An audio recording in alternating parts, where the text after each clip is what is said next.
Hey guys, and welcome to a new video on this channel. Today it's actually a premiere, since it's the first time that we're doing a review or a haul or whatever you want to call it. As you probably have already read in the title, today I ordered 30 fake Lego minifigures off of Amazon. But did I get surprised, or are they as bad as I initially thought? First, we gotta start off with a little disclaimer though, since I really ain't no historian, so please forgive or correct me in case I do any mistakes when naming the minifigs. Perhaps one of you who has more knowledge than I do could explain some in the comments. So let's start off. The figures came in a bag like this, and as you can probably guess by the amount of trash, they were all packed separately, which is probably not very sustainable if you ask me. In each of these bags was one figure, 30 overall. I quickly assembled them, and there you have them, 30 World War II minifigs for only €10 off of Amazon. As I already said, I am no historian, but I quickly grouped them up to be better able to show them to you guys. So this right here are the Japanese, I believe. I matched them by their armor color, and as you can see already, for only €10 there's a lot of variation in the fig's faces, prints and armory. But let's take a closer look at them and go from left to right. This guy here seems like some kind of an officer or commander. I really like his helmet, even though I think it seems a bit oversized.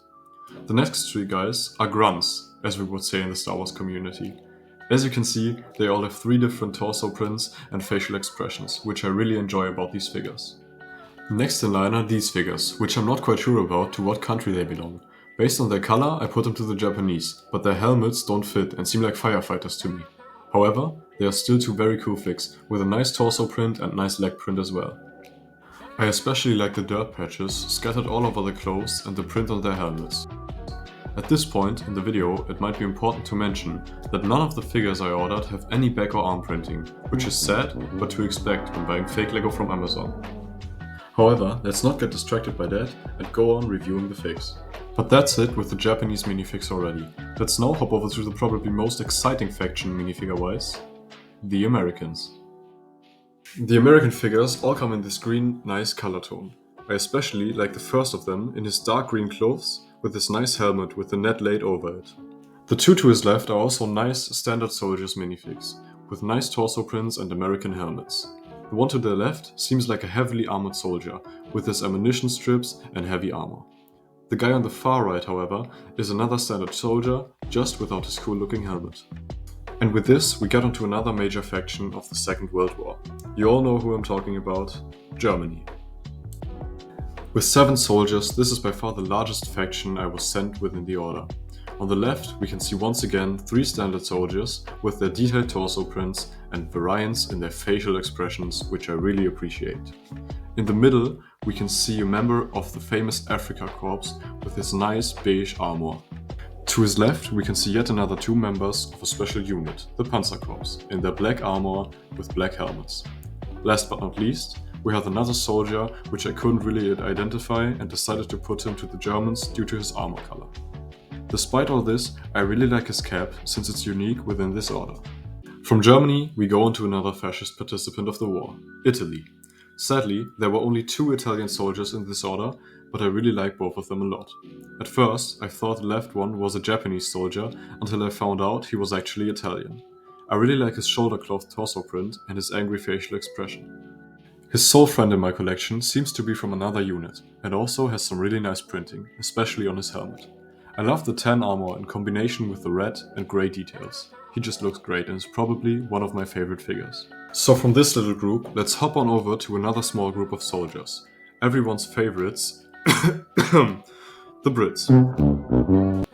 But let's not hang on to that topic for too long and start talking about the figs, since they have the really nice, typical helmets.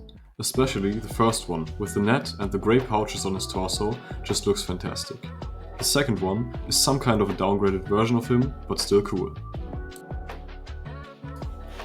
Guys, I'm just joking by the way, please don't get offended all you Britons out there. However, let's hop into one of the biggest fractions, the Soviet Union. It is probably one of my favorite fractions from this order, due to these cool pelt helmets which these 2 guys wear. They also all have some amazing printing with the red star on 2 of the helmets. I am already looking forward to building mocks with these guys. But let's get to the last faction for today, China. With one obvious exception, the Chinese minifigs are all pretty mid and average. However, the commander on the left just looks amazing. With his light blue armor and white grey helmet, he just looks insanely cool, even though I could imagine that the armor isn't as helpful in battle. To his right, we can see another guy with a white grey helmet, who I could imagine was another high-ranking officer, even though he doesn't look nearly as cool as his comrade. The two on the right are just normal soldiers from my knowledge. So that was it for the minifigure showcase. I'll now be going more into the detail about the quality of the figures. As I already mentioned earlier, the figures sadly don't have any arm or back printing. However, I'm quite surprised by the quality of the prints and the plastic used to print them. The plastic is sturdy and looks true to LEGO's minifigs. The compatibility of the figures is also great. They fit onto the LEGO studs seamlessly and don't get stuck or worse, even break. One issue I ran into when building the figures though was that 4 or 5 limbs from specific minifigs were a bit too loose or too sturdy. However, that's a minor quality issue that I can personally look over. What do you guys think of fake LEGO in general?